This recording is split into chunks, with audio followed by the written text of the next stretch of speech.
Friends, இன்னைக்கு sabzi masala powder அரைக்கலாம். Sabzi masala பொடி எப்படி அரைக்கலான்னு பார்க்கலாம். அதுக்கு ஒரு பேன் எடுத்தாச்சு, அடுப்பு பற்ற வச்சாச்சு. இப்போ 1 ஸ்பூன் மிளகு, 1 ஸ்பூன் சீரகம், 2 ஸ்பூன் தனியா,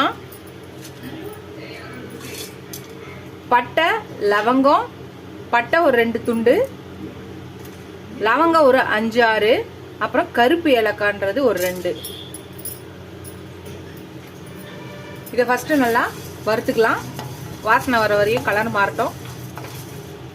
கலர் மாறியாச்சு, வறுத்தாச்சு. இது வேற ஒரு தட்டில் மாத்திக்கலாம்.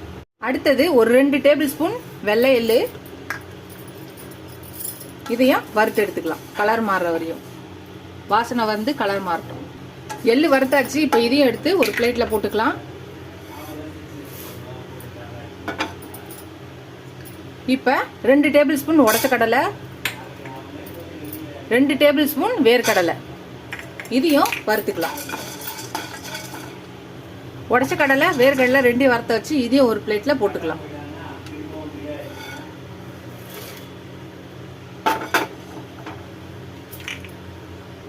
இப்போ ஒரு 2 டேபிள் ஸ்பூன் தேங்காய் துருவலை போட்டு இதையும் நல்லா ட்ரை ரோஸ்ட் பண்ணிக்கலாம். நல்லா வறுத்துக்கலாம். அதில் இருக்க ஈரப்பதம் போகிற வரையும் இதை வறுத்துக்கலாம். தேங்காவும் ஈரப்பதம் போய் கொஞ்சம் லைட்டாக கலர் மாறிச்சு. இந்த இதில் இதையும் எடுத்து வேற தட்டில் போட்டுக்கலாம். இப்போ திருப்பியும் ஒரு 10லேருந்து 15 பல்லு பூண்டு எடுத்துக்கலாம். ஒரே ஒரு ஸ்பூனு எண்ணெய் போட்டுக்கலாம். இப்போ இதை எண்ணெயில் நல்லா வறுத்துக்கலாம். இப்போ பூண்டு கொஞ்சம் நல்லா வதங்கிருச்சு. இப்போ நம்ம வறுத்து வச்சோம் இல்லையா, இப்போ எல்லாத்தையுமே ஒன்றா போட்டுக்கலாம். இப்போ எல்லாத்தையும் ஒன்றாத்தையும் சேர்த்து கொஞ்சம் லைட்டாக வறுத்துக்கலாம். இப்போ இதில் ஒரு 1/4 ஸ்பூன் மஞ்சத்தூள்,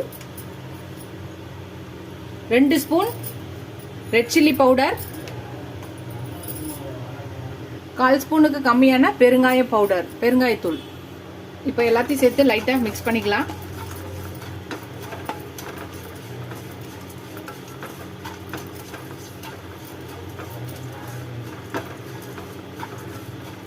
அவ்வளோதான், நம்ம அடுப்பை நிறுத்திடலாம். இது ஆறினோடனே மிக்சி ஜாரில் போட்டு அரைக்கலாம்.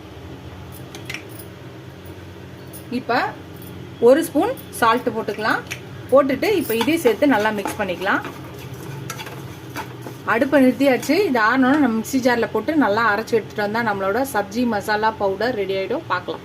ஆறிடுச்சு. இப்போ நம்ம எல்லாத்தையும் மிக்சி ஜாரில் மாற்றிக்கலாம்.